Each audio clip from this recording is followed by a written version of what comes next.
আজকে সুজি দিয়ে এমন একটি মজার রেসিপি তৈরি করেছি যে না দেখলে বিশ্বাসই করবেন না। সুজি দিয়ে তৈরি করলাম মালাই চপ বা রসমালাই পিঠা। প্রথমে আমি 1 কাপ পরিমাণ সুজি নিয়ে নিয়েছি এবং 1 কাপ পরিমাণ গুঁড়া দুধ নিয়ে নিয়েছি। এখানে আমি হাফ চা চামচ পরিমাণ বেকিং পাউডার এবং 1 চা চামচ পরিমাণ চিনি অ্যাড করে দিচ্ছি। চিনিটাকে মিশিয়ে খুব ভালো করে মিশিয়ে নিচ্ছি। আসসালামু আলাইকুম, হ্যালো ভিউয়ার্স, সবাই কেমন আছেন? আলহামদুলিল্লাহ, আমি অনেক ভালো আছি। আশা করছি আপনারাও অনেক ভালো আছেন। তো এখানে এবার আমি 2 টেবিল চামচ পরিমাণ সাদা তেল অ্যাড করে দিচ্ছি এবং সাদা তেলটাকে দিয়ে খুব ভালো করে মিশিয়ে নিচ্ছি। লেটস কুকিং ইয়াম্মি ফুডে আপনাদের সবাইকে আমন্ত্রণ জানাচ্ছি আবারও এই মজাদার রেসিপি দেখার জন্য। আশা করছি কেউ স্কিপ করবেন না, সাথেই থাকবেন পুরো রেসিপিটাতে। এই মালাই চপ রেসিপিটা এতটাই দুর্দান্ত, মনে হবে একদম কলিজা ঠান্ডা করা রেসিপি। তো দেখুন বন্ধুরা, আমি খুব ভালো করে এভাবে মিশিয়ে নিচ্ছি। সব উপকরণগুলো খুব ভালো করে মিশাতে হবে, তাহলে কিন্তু একদম পারফেক্ট হবে। এখানে আমি একটা ডিম নিয়ে নিয়েছি এবং ডিমটাকে আমি একটু একটু করে কিন্তু অ্যাড করে দিব, কারণ সম্পূর্ণটা দিলে কিন্তু একদম এটা বেশি নরম হয়ে যাবে। তো দেখুন বন্ধুরা, একটা ডিম থেকে আমার এই পরিমাণ ডিম বেঁচে গিয়েছে। তো এখন আমি খুব ভালো করে মেখে নিচ্ছি।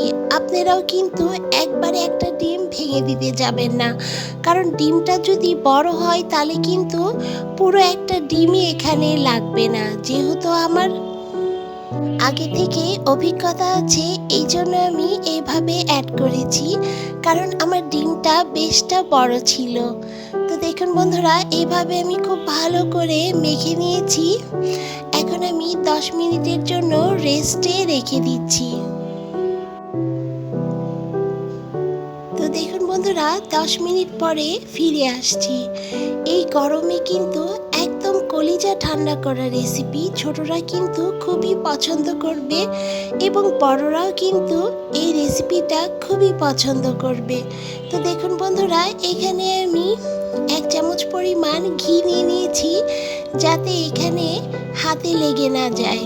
এবার আমি আবারও একটু ভালো করে মথে নিব।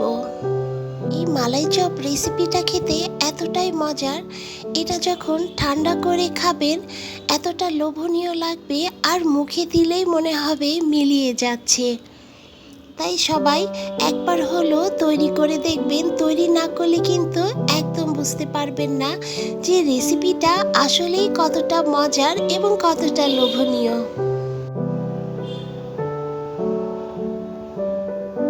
তো দেখুন বন্ধুরা, কতটা সুন্দর পরিমাণ মথে নেওয়া হয়ে গিয়েছে এবং আমার হাতেও কিন্তু লেগে যাচ্ছে না এবং এখানে কিন্তু কোনো নরম ভাবও নেই।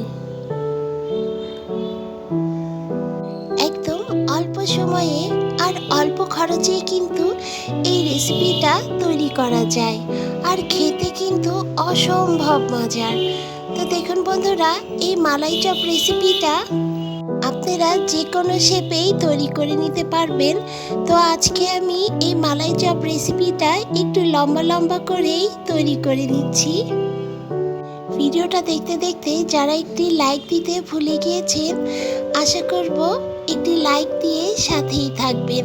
আর যারা এই কাজটি অলরেডি করেছেন তাদের সবাইকে অসংখ্য ধন্যবাদ। তো দেখুন বন্ধুরা, এভাবে আমি সমস্ত মালাই চপের গুলাকে আমি তৈরি করে নিলাম। এখন এখানে আমি 3 কাপ পরিমাণ পানি দিয়েছি এবং এখানে আমি গুঁড়া দুধ অ্যাড করে দিচ্ছি। এখানে আমি 2 টেবিল চামচ পরিমাণ গুঁড়া দুধ অ্যাড করে দিয়েছি। এখানে দুধটাকে পাতলা লাগলেও পরে কিন্তু ঘন হয়ে যাবে, কারণ দুধটা যদি ঘন হয় তাহলে কিন্তু মালাই চপ রেসিপিটা খেতে একদম ভালো লাগবে না। আর মিষ্টির মধ্যেও কিন্তু প্রপারলিভাবে সব কিছু ঢুকবে না, এই জন্য প্রথমে কিন্তু এটাকে একটু পাতলা করেই নিতে হবে।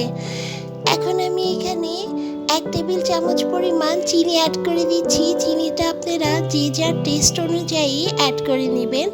এখানে আমি পরে আবারও 1 টেবিল চামচ পরিমাণ চিনি অ্যাড করেছিলাম, কারণ আমার কাছে চিনিটা একটু কম মনে হচ্ছিল। তো দেখুন বন্ধুরা, দুধটা যখন আমার একটু বলক এসে যাবে তখন কিন্তু আমি মিষ্টিগুলোকে এভাবেই ছেড়ে দিব এক এক করে। রেসিপিটা ভালো লাগলে সাবস্ক্রাইব করে সাথে থাকতে পারেন, আর বেশি ভালো লাগলে শেয়ার করে সবাইকে দেখার সুযোগ করে দিতে পারেন।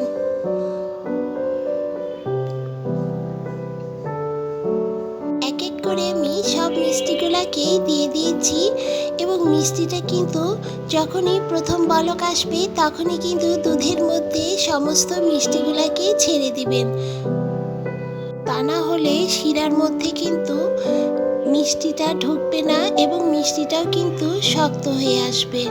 তো দেখুন বন্ধুরা, এভাবে আমি 3টে বলক দিয়ে নিব এবং তারপরেই চুলার জালটাকে বন্ধ করে দিব। দেখেই বুঝতে পাচ্ছেন মিষ্টিগুলা কি সুন্দর ফুলে একদম টইটুম্বর হয়ে গিয়েছে। তো দেখুন বন্ধুরা, মিষ্টিগুলা কতটা সুন্দর পরিমাণ মোটা মোটা হয়ে গিয়েছে এবং ফুলে কিন্তু টইটুম্বর হয়ে গিয়েছে। তো আমি আর একটা বলক উঠলেই কিন্তু চুলার জালটাকে নিভিয়ে দিব এবং ঠান্ডা করে কিন্তু তারপরে পরিবেশন করব।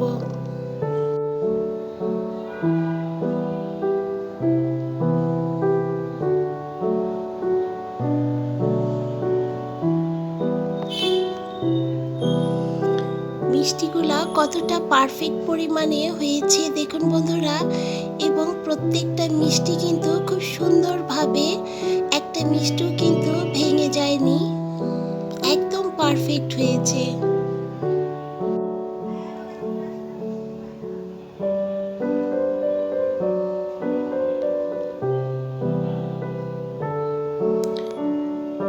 তো দেখুন বন্ধুরা, চুলার জালটাকে কিন্তু আমি এখনই নিভিয়ে দিব, কারণ মিষ্টিটা কিন্তু আমার হয়ে গিয়েছে।